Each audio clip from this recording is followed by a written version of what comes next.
तो hello and good evening to all of you. कैसे हो आप लोग? आज हम लोग बीपीएससी के कुछ मेंस के क्वेश्चंस उठाएंगे, पॉलिटी के, और उसके डिस्कशंस करने वाले हैं। आज हम लोग फर्स्ट जो क्वेश्चन है, जो कि लास्ट ईयर पूछा गया था 70th बीपीएससी में, का क्वेश्चन है आर्टिकल 32 से रिलेटेड, कि article 32 is heart and soul of constitution. ठीक है, तो ये जो पर्टिकुलर लाइन है, इसके ऊपर हम लोग डिस्कशन करने वाले हैं कि आर्टिकल 32 को heart and soul of constitution कहा गया है। इससे रिलेटेड क्वेश्चन आपके 70th बीपीएससी में पूछा जा चुका है ना। तो 71st बीपीएससी की तैयारी करनी है तो हमें पीवाईक्यू को अच्छी तरीके से देखते रहना होगा। हम लोग ऑलरेडी प्रीलिम से रिलेटेड क्लासेस चलाते आ रहे थे, है ना। ये मेन से रिलेटेड कुछ आपको कंटेंट भी हम लोग प्रोवाइड करना चाहते हैं कि article 32 heart and soul of constitution है, इसको एक्सप्लेन आप कैसे करोगे अपने बीपीएससी मेंस एग्जाम्स के लिए। ठीक है, स्टार्ट करने से पहले आपको क्या होना चाहिए? आंसर राइटिंग से पहले आपको पहले तो कंटेंट के बारे में पता होना चाहिए, कंटेंट क्या है ना। बिना बिना कंटेंट के तो आप कोई भी आंसर लिख ही नहीं सकते। तो पहले हमें पता होना चाहिए कि आर्टिकल 32 है क्या, है ना? अब जैसा कि हम लोग स्टार्टिंग से पढ़ते हुए आए हैं, जब मैंने आपको बताया था कि जो कॉन्स्टिट्यूशन है वो एक सुप्रीम अल्टीमेट सुप्रीम अथॉरिटी है ना? वो सुप्रीम अथॉरिटी है, और जितने भी हमारे इंस्टीट्यूशंस हैं, जैसे कि पार्लियामेंट हो गया, हमारी जुडिशरी हो गई, वो सारी उसी अल्टीमेट सुप्रीम अथॉरिटी से पावर को डिराइव कर रही है। कॉन्स्टिट्यूशन के पास सारी पावर्स हैं, वहीं से पार्लियामेंट हमारी पावर डिराइव करती है। हमारे अलग इंस्टीट्यूशन जैसे कि जुडिशरी भी पावर डिराइव करती है, और जो हम लोग खुद हैं, हम लोग भी वहीं से अपनी पावर डिराइव करते हैं। हमारी एक बहुत ही बड़ा एक हमें एक तरीके से राइट प्रोवाइड किया गया है कॉन्स्टिट्यूशन की तरफ से, वो है हमारे फंडामेंटल राइट्स। जिसके बारे में आपने पार्ट 3 ऑफ कॉन्स्टिट्यूशन में पढ़ा होगा, है ना। आर्टिकल नंबर 12 से लेके आर्टिकल 35 तक आपने पढ़ा होगा, किसके बारे में? फंडामेंटल राइट्स के बारे में। ये जो फंडामेंटल राइट्स है, ये जो ताकत है, ये आपको कौन प्रोवाइड कर रहा है? कॉन्स्टिट्यूशन प्रोवाइड कर रहा है। समझो कि जब इसमें आपको जो भी जो भी आपको राइट्स दिए गए हैं, जैसे कि राइट टू लाइफ दिया गया है ना, राइट टू प्राइवेसी दिया गया है, ये सिर्फ प्रोमिसेस नहीं रह जाएंगे अगर आपके पास इसे एनफोर्स करने की ताकत नहीं रहेगी। इसी चीज को आपको समझना है, ये जो ताकत है एनफोर्स करने की, यही आर्टिकल नंबर 32 में दी गई है। ये चीज आपको ध्यान रखना है, जो कि खुद से एक फंडामेंटल राइट है। इसलिए इसे कहा जाता है कि heart and soul of Indian constitution है। और इसे किसी और ने नहीं, हमारे ही एक जो हमारे ग्रेट फ्रीडम फाइटर रह चुके हैं, डॉक्टर बी आर अम्बेडकर साहब, उन्होंने ये बात कही थी। ये हार्ट एंड सोल है। क्यों? क्योंकि जो हमारे और सारे फंडामेंटल राइट्स हैं, उनको प्रोटेक्ट कर रहा है, उनको एनफोर्स करवा रहा है। अगर आर्टिकल 32 नहीं रहेगा, तो अगर कॉन्स्टिट्यूशन ने आपको बोल रखा है कि आपके पास राइट टू लाइफ है, तो उसका मतलब ही क्या रह जाएगा? कि आप उसे एनफोर्स तो करा नहीं सकते, है ना?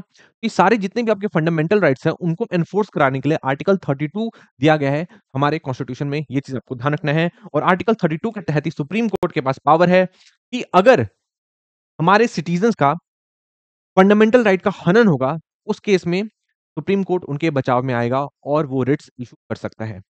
ये जो सेम पावर है, हाई कोर्ट को भी दी गई है आर्टिकल नंबर 226 के अंदर। आर्टिकल 32 को आप इतना नैरो माइंड से नहीं देख सकते कि ये जो पावर है सिर्फ हमारे सुप्रीम कोर्ट के पास ही है। जी हाँ, आर्टिकल 32 के अंदर सुप्रीम कोर्ट के पास है, बट आर्टिकल 32 ये भी बात करता है कि पार्लियामेंट इसे चाहे तो और भी जितने भी हमारे कोर्ट्स हैं other than supreme court and high court, उसको भी ये पावर दे सकता है। ये चीज़ आपको ध्यान रखना है। मतलब सुप्रीम कोर्ट के पास तो पावर है आर्टिकल 32 के अंदर। आर्टिकल 226 के अंदर हाई कोर्ट के पास सेम पावर्स है रिट्स इश्यू करने की, अगर आपकी फंडामेंटल राइट का वायलेशन होता है तो। बट पार्लियामेंट के पास ये भी पावर है कि वो किसी और कोर्ट को भी ये सेम पावर दे सकती है। ये चीज़ आपको ध्यान रखना है उसके लोकल ज्यूरिसडिक्शन में। जैसे कि डिस्ट्रिक्ट कोर्ट को दे दे, तो वो अपने लोकल ज्यूरिसडिक्शन में रिट्स इश्यू कर सकता है। ये चीज़ आपको ध्यान रखना है। तो आर्टिकल 32 इतना छोटा नहीं है, ये चीज़ आपको समझते हुए चलना है। और आर्टिकल 32 है तभी हमारे सारे फंडामेंटल राइट्स हैं वो एनफोर्स हो पाते हैं, नहीं तो ये फंडामेंटल राइट्स सिर्फ प्रोमिसेस रह जाते हैं, उससे बढ़कर ये कुछ भी नहीं होते। ये चीज़ आपको ध्यान रखना है, ठीक है? तो क्या है ये right to constitutional remedies? Constitutional remedies मतलब ये एक लीगल मैकेनिज्म है। जब आपके ऊपर अत्याचार हो, ठीक है? जब आपको लगे कि गलत तरीके से आपके साथ व्यवहार हो रहा है ना? आपके फंडामेंटल राइट का वायलेशन हो रहा है, तो उस केस में ये एक लीगल मैकेनिज्म है जो कि आप सीक कर सकते हो। कहाँ से? सुप्रीम कोर्ट से। ये चीज़ आपको ध्यान रखना है, ठीक है? आर्टिकल 32 समझ में आया? जब आपके फंडामेंटल राइट का हनन होगा, तो ये एक लीगल मैकेनिज्म आपको प्रोवाइड करता है, जिसके तहत आप सुप्रीम कोर्ट से अपनी प्रोटेक्शन करवा सकते हो। ये चीज़ आपको ध्यान रखना है, ये है आर्टिकल नंबर 32। और यही एक तरीके से मैंने आपको पूरा सार बता दिया कि इसलिए इसे heart and soul of constitution कहा जाता है, क्योंकि अगर आर्टिकल 32 रहेगा ही नहीं, तो उसके बाद जितने भी फंडामेंटल राइट्स हैं, उनका कोई भी मतलब नहीं रह जाएगा। ये चीज़ आपको ध्यान रखना है। ये जो पर्टिकुलर लाइन है कि article 32 is heart and soul of Indian constitution, ये हमारे जो फ्रीडम फाइटर थे डॉक्टर बी आर अम्बेडकर, इन्होंने कॉन्स्टिट्यूएंट असेंबली के दौरान जो डिबेट चल रही थी उसमें यूज़ की थी, वहीं से ये लाइन उठाई गई है, ये चीज़ आपको ध्यान रखना है। तो समझ में आया कि कॉन्स्टिट्यूशनल रेमेडीज़ प्रोवाइड करता है आर्टिकल 32, इसके बारे में आपको क्लियर करते हुए चलना है।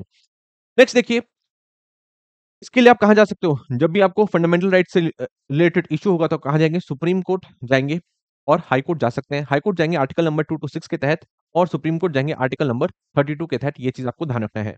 सुप्रीम कोर्ट का आर्टिकल 32 के अंदर अगर आपको फंडामेंटल राइट का वायलेशन होता है तो यहाँ पे ओरिजिनल ज्यूरिसडिक्शंस है, ठीक है? ओरिजिनल ज्यूरिसडिक्शन मतलब बताया था मैंने आपको, है ना? मतलब आप डायरेक्टली सुप्रीम कोर्ट जा सकते हो। ऐसा नहीं है कि किसी अपील के माध्यम से गए, ऐसा ज़रूरी नहीं है। आप डायरेक्टली क्या करो, आप डायरेक्टली वहाँ पे सुप्रीम कोर्ट पहुँच जाओ, अगर आपका फंडामेंटल राइट का हनन हुआ है तो ये चीज़ आपको ध्यान रखना है। ये एक्सक्लूसिव पावर तो नहीं है किसके पास? सुप्रीम कोर्ट के पास नहीं, क्योंकि हाई कोर्ट के पास भी सेम पावर्स है आर्टिकल 2 टू 6 के तहत, ये चीज़ आपको ध्यान रखना है, ठीक है? तो आई थिंक आप आर्टिकल 32 को एक ब्रॉडली आप समझ पा रहे होंगे कि आर्टिकल 32 है क्या, है ना? क्वेश्चन आंसर फ्रेम करने से पहले हमें पहले क्वेश्चन की बेसिक अंडरस्टैंडिंग होनी चाहिए कि वो पूछ क्या रहा है। वो आर्टिकल 32 के बारे में पूछ रहा है, तो आर्टिकल 32 आपको अच्छी तरीके से पता होना चाहिए कि आर्टिकल 32 है क्या? आर्टिकल 32 के तहत ही रिट्स इश्यू किए जाते हैं। रिट्स इश्यू किए जाते हैं, ये चीज़ आपको ध्यान रखना है। रिट्स क्या है? ये एक लीगल ऑर्डर्स है, ठीक है? लीगल ऑर्डर्स है जो कि आप ले सकते हो कहाँ से? सुप्रीम कोर्ट जाके। जैसे कि मैंने किसी जैसे कि आपका कोई भाई है, उसको मैंने एक तरीके से डिटेन कर लिया इल्लीगली, तो आप सीधा सुप्रीम कोर्ट पहुँच सकते हो कि भाई इस बंदे ने मेरे भाई को डिटेन कर लिया है, आप इनको इनको बोलो कि इसको छोड़े, ठीक है? तो सुप्रीम कोर्ट जाएगा, सुप्रीम रिट इश्यू कर सकता है, ये चीज़ आपको ध्यान रखना है, हेबियस कॉर्पस का। तो रिट्स में बहुत सारे टाइप के हैं, उसके उसके बारे में हम लोग समझते हैं, तो आई थिंक आप समझ चुके होंगे, रिट्स हैं क्या? ये एक लीगल ऑर्डर्स हैं, ठीक है? ये फॉर्मल लीगल ऑर्डर्स हैं, क्या बोलते हैं, जो कि इश्यू किए जाते हैं सुप्रीम कोर्ट द्वारा और हाई कोर्ट द्वारा, है ना? अभी अभी तक तो सुप्रीम कोर्ट द्वारा और हाई कोर्ट द्वारा, बट अगर पार्लियामेंट चाहे तो इसे किसी और कोर्ट को भी ये पावर, सेम पावर दे सकती है, ये चीज़ आपको ध्यान रखना है। अब रिट्स कौन-कौन से हैं? रिट्स 5 टाइप के रिट्स हैं हमारे पास अभी आर्टिकल 32 के अंदर। हेबियस कॉर्पस, सर्सोरिटी, प्रोहिबिशन, मैंडेमस और क्वो वारंटो। एक-एक करके हम लोग याद करेंगे कि हेबियस कॉर्पस क्या है, सर्सोरिटी क्या है, प्रोहिबिशन क्या है, मैंडेमस क्या है और क्वो वारंटो क्या है। हेबियस कॉर्पस का अगर लिटरल मीनिंग देखा जाए तो to have the body of. अब समझो कि हेबियस कॉर्पस है क्या? जैसे कि मैंने आपको भी एग्जांपल लेके बताया था कि मैंने आपके भाई को एक तरीके से डिटेन कर लिया। आप क्या जाओगे? आप सीधा सुप्रीम कोर्ट जाओगे और उनको बताओगे कि भाई इस बंदे ने इल्लीगली डिटेन कर लिया है या पुलिस वालों ने इल्लीगली डिटेन कर लिया है। कृपया करके आप हेबियस कॉर्पस का रिट इश्यू करिए। सुप्रीम कोर्ट सोचेगा कि यार रिट इश्यू करके हम लोग उनको बोलते हैं कि आप उस बंदे को जिसको आपने डिटेन कर रखा है उसको मेरे सामने प्रेजेंट करो, ठीक है? पुलिस वालों को करना ही पड़ेगा या मेरे को करना ही पड़ेगा अगर मैंने इल्लीगली किसी को डिटेन कर रखा है तो, ठीक है? हेबियस कॉर्पस आप समझ रहे होंगे। ये किसी भी प्राइवेट इंडिविजुअल के खिलाफ भी हो सकता है, जैसे कि मेरे खिलाफ भी रिट्स इश्यू किए जा सकते हैं और किसी पब्लिक अथॉरिटी जैसे कि पुलिस वालों के खिलाफ भी हो सकता है कि भाई इस जिसको आपने इल्लीगली डिटेन कर रखा है, उसको आपको छोड़ना होगा, उसे आपको कोर्ट में प्रेजेंट करना होगा।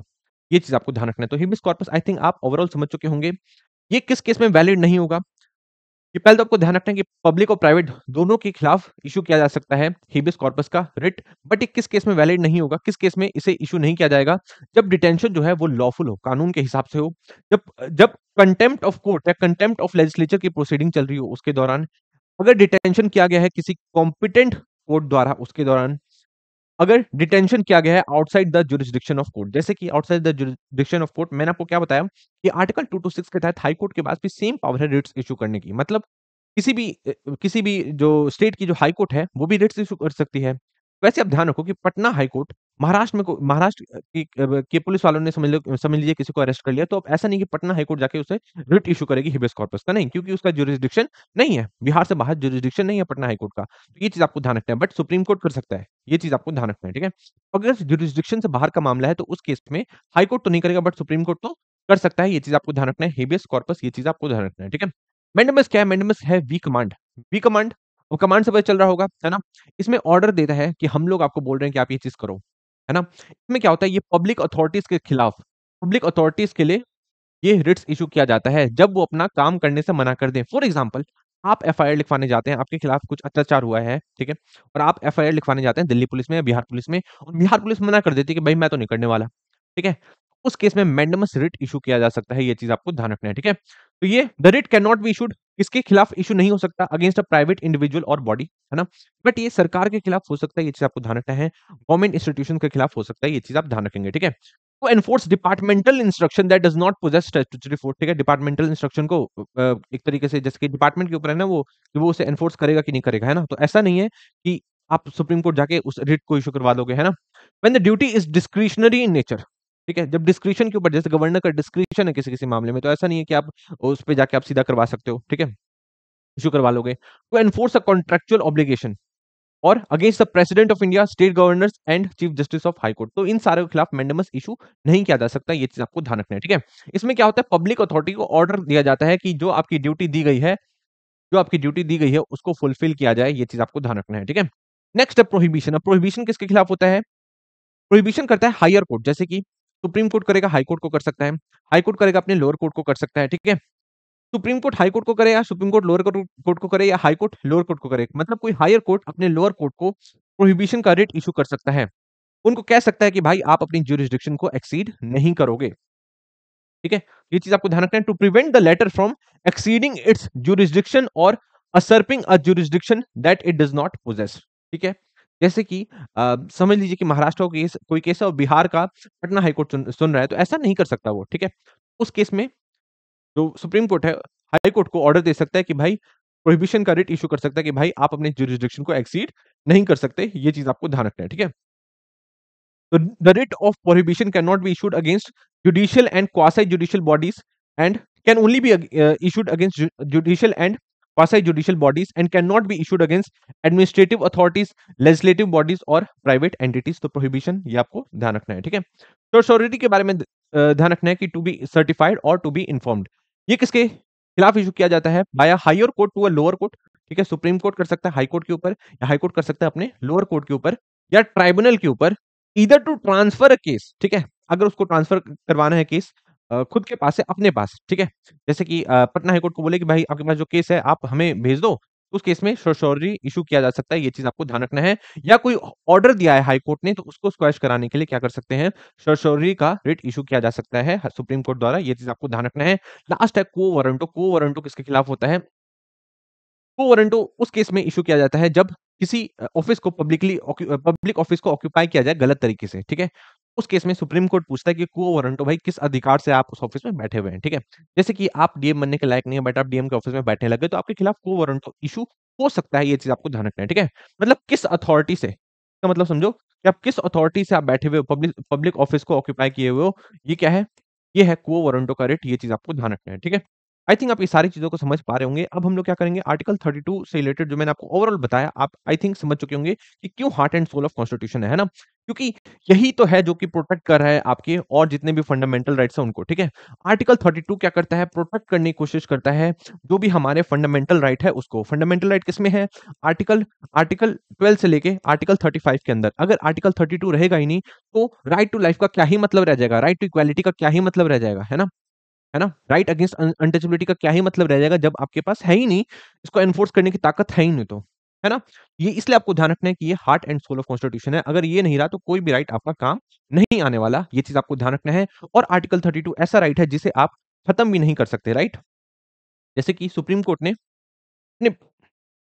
अपने वीरियस जजमेंट में क्या रखा है, ये जो आर्टिकल 32 है, ये जो आर्टिकल 32 है, 1 सेकंड। तो आर्टिकल 32 है, ये बेसिक स्ट्रक्चर डॉक्ट्रिन है, ठीक है?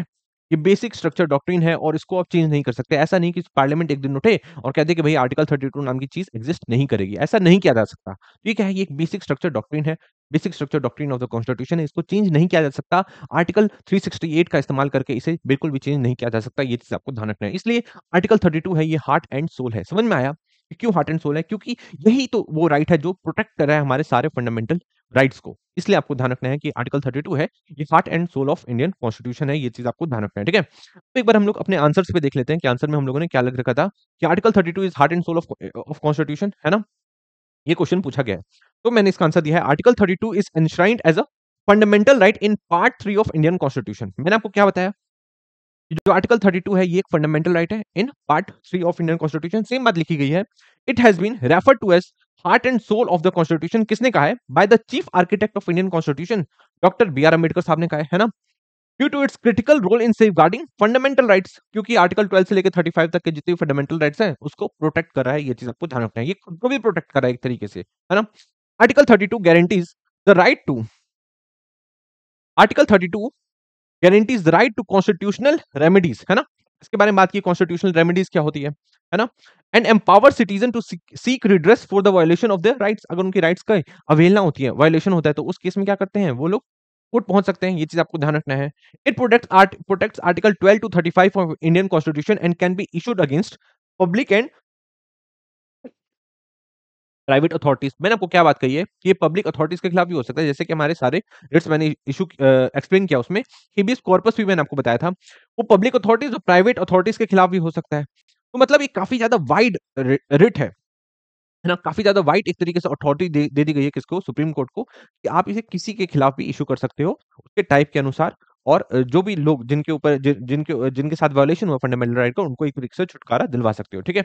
It can be invoked by an aggrieved person by filing a writ petition in the Supreme Court. That 5 type of writ provided under article 32 है। फिर मैंने 5 टाइप ऑफ रिट्स को एक तरीके से एक्सप्लेन कर दिया है। ये रिट्स कौन-कौन से हैं, देख लीजिए। Habeas corpus secures release from unlawful detention, अगर अनलॉफुली किसी को डिटेन कर लिया गया है तो। Mandamus directs public authorities to perform their duties. Prohibition restrain lower court from exceeding jurisdiction.